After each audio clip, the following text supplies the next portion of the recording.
बिस्मिल्लाहिर्रहमानिर्रहीम। अस्सलामु अलैकुम वरहमतुल्लाहि वबरकातुहू। यूट्यूब चैनल मुफ्ती अकरम के नाज़रीन किराम, आज की इस वीडियो का जो हमारा टॉपिक है वो बड़ा ही अहम है। टाइटल को देखकर आप समझ गए होंगे कि अइम्मा अरबा की तक़लीद करना जो है ये जायज़ है या नहीं, इसकी लुग़वी और शरई बहस। तो इस वीडियो को आखिर तक देखेगा। इंशाअल्लाह ये जो तक़लीद के हवाले से जो कॉन्सेप्ट है ये मुकम्मल तौर पे इंशाअल्लाह क्लियर हो जाएगा और ये पता चल जाएगा कि कुरान के अंदर जिस तक़लीद से मना किया गया वो किस तक़लीद से मना किया गया। हमारे असलाफ़ इसके बारे में क्या कहते हैं। मुफ्ती अहमद यार नईमी रहमतुल्लाह अलैह अपनी किताब जाल हक़ में तक़लीद का लुग़वी माना ज़िक्र करते हैं कि तक़लीद का लुग़वी माना है कि किसी के गले में पटा डालना या रस्सी डालना, ये तक़लीद का लुग़वी माना है।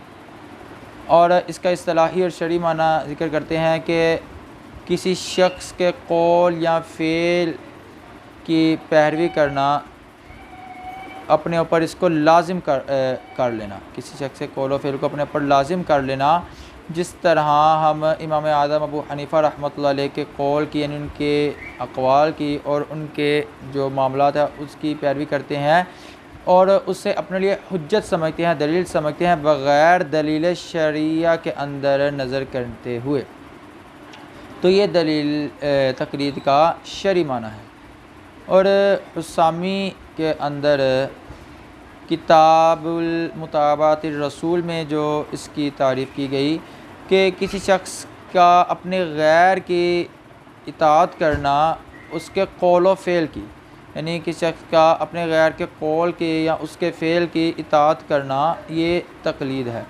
और इनके तहत इमाम ग़ज़ाली रहमतुल्लाह अलैह किताबुल मुस्तफ़ा के अंदर ज़िक्र करते हैं कि आका अलैहिस्सलाम के अक़वाल की, उनके अफ़आल की जो हम इताअत करते हैं ये तक़लीद नहीं है बल्कि ये मुताबात रसूल है, यानी आका अलैहिस्सलाम की सुन्नत की पैरवी है, ना कि तक़लीद है। इस तरह सहाबा किराम करते थे, तो और इस तरह हम ग़ुलाम जो आका अलैहिस्सलाम के अक़वाल की पैरवी करते हैं तो ये तक़लीद नहीं है बल्कि मुताबत रसूल है, क्योंकि आका अलैहिस्सलाम के अक़वाल जो हैं ये तो हमारे लिए दलाइल शरइया हैं, ये तो हमारे लिए ज़ाती तौर पे हुज्जत है। जैसे कि अगर किसी मसले पे कोई बहस छिड़ जाए तो जब आका अलैहिस्सलाम का ज़ाहिरी तौर पे उस पर कौल आ जाए कि आका अलैहिस्सलाम की हदीस तय्यबा इसके बारे में ये है, तो बात उधर ही ख़त्म हो जाती है।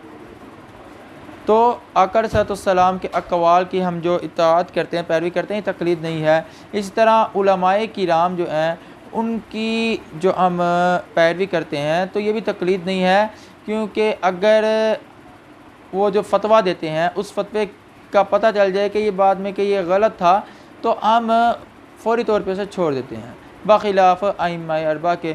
और इसी तरीक़ा से सूफ़िया किराम जो हैं वो अपने असलाफ़ के, अपने पीरान उज़्ज़ाम के जो वज़ाइफ़ा उनकी पैरवी करते हैं, तो ये भी जो है ये यानी कि तक़लीद नहीं होगी।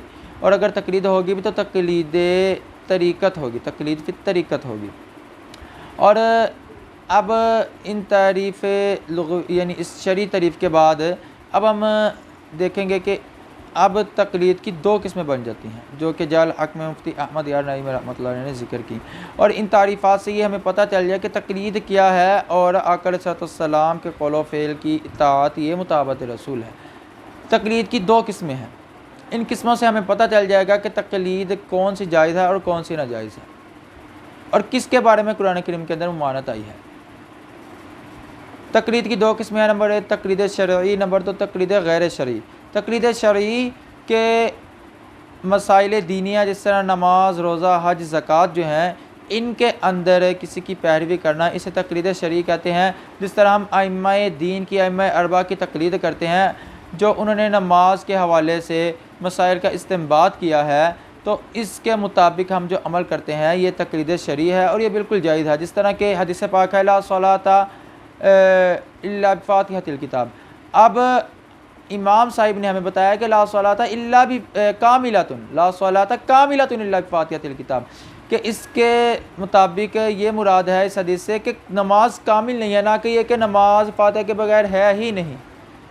तो क्योंकि वो मुजतहिद थे, उन्होंने अपने इज्तिहाद के मुताबिक इस मसले को अख़ज़ किया कि कामिल नहीं है। हाँ, अगर कोई फातिहा को छोड़ देता है तो उसकी नमाज कामिल नहीं है, फ़र्ज़ अदा हो जाएगा, क्योंकि नमाज के अंदर बेसिक जो चीज़ है वो है कुरान को पढ़ना। तो वो अगर कुरान करीम के मज़ीद यानी सूरह इखलास पढ़ लेता है तो नमाज उसकी अदा हो जाएगी, लेकिन उसका जो सवाब है उसमें कमी आ जाएगी।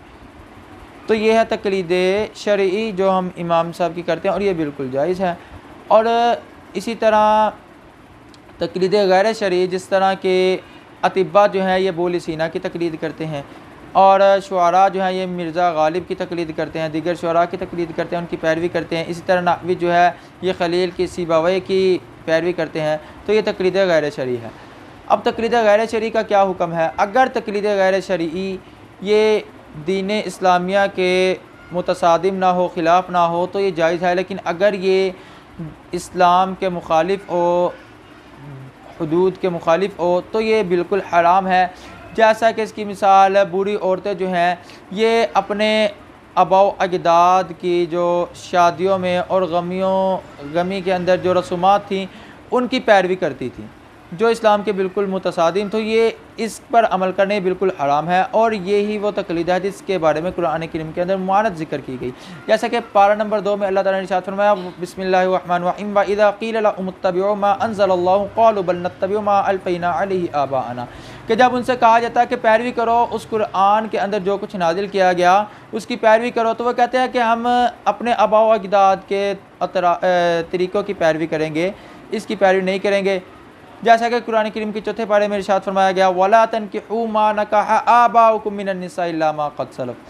पहले के अदवार में ये रसूमात थी कि अगर किसी की यानी कि माँ है तो उसका शोहर फौत हो जाता, तो अब शोहर के फौत होने के बाद बेटा जो है वो अपनी माँ को अपनी मीरास में ले आता।